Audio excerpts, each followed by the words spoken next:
ఒక్క రోజులో సీన్ మారిపోయింది. నిన్నటిదాకా రచ్చ, ఇవాళ ప్రశాంతంగా పూజ.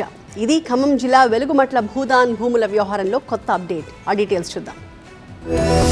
ఖమ్మం జిల్లా వెలుగుమట్ల భూదాన్ భూముల వివాదానికి ఎట్టకేలకు తెరపడింది. అక్కడ నివాసాలు కోల్పోయిన బాధితులకు ఇంద్రమ ఇళ్లు కట్టించి ఇస్తామని హామీ ఇచ్చిన ప్రభుత్వం ఆ దిశగా తొలి అడుగు వేసింది. ఇళ్ల నిర్మాణానికి శంకుస్థాపన చేసిన మంత్రి తుమ్మల నాగేశ్వరరావు బాధితులకు భరోసా కల్పించారు. లబ్ధిదారులతో కలిసి భూమి పూజ చేసిన తుమ్మల రాజకీయ విమర్శలు చేసిన వాళ్లకు ఈ మోడల్ కాలనీయే సమాధానమన్నారు. పేదల సంఘం ముసుగులో దోపిడీలు, దౌర్జన్యాలు చేస్తే ఊరుకోబోమని హెచ్చరించారు. నకిలీ భూదాన్ పట్టాలు ఇచ్చి పేదల దగ్గర లక్షలు వసూలు చేశారన్న మంత్రి పేదలను బెదిరించి ఇష్టానుసారం అమ్మకాలు చేశారని ఆరోపించారు. అయితే కాంగ్రెస్ ప్రజాపాలనలో భూదాన్ బాధితులకు అన్యాయం జరగనివ్వబోమని భరోసా ఇచ్చారు. సోనియా గాంధీ పుట్టినరోజైన డిసెంబర్ 9న వెలుగుమట్ల కాలనీ ప్రారంభోత్సవాన్ని సీఎం రేవంత్ రెడ్డి చేతుల మీదుగా ఘనంగా నిర్వహిస్తామని తెలిపారు. ఇటీవల భూదాన్ భూముల్లో జరిగిన ఇళ్ల కూల్చివేతలు రాష్ట్ర రాజకీయం ఒక్కసారిగా వేడెక్కింది. ప్రతిపక్ష నేతలు బాధితుల్ని పరామర్శించేందుకు క్యూ కట్టారు. ఇంటా బయట ప్రభుత్వంపై విమర్శలు వెల్లువెత్తాయి. దీంతో రంగంలోకి దిగిన జిల్లా మంత్రులు బాధితులతో ముఖాముఖి నిర్వహించారు. రోడ్డున పడ్డ వారికి అదే ప్లేస్ లో ఇంద్రమ్మ ఇళ్లు కట్టించి ఇస్తామని హామీ ఇచ్చారు. మరి ఇన్ టైంలో ప్రాజెక్టు పూర్తవుతుందో లేదో చూడాలి.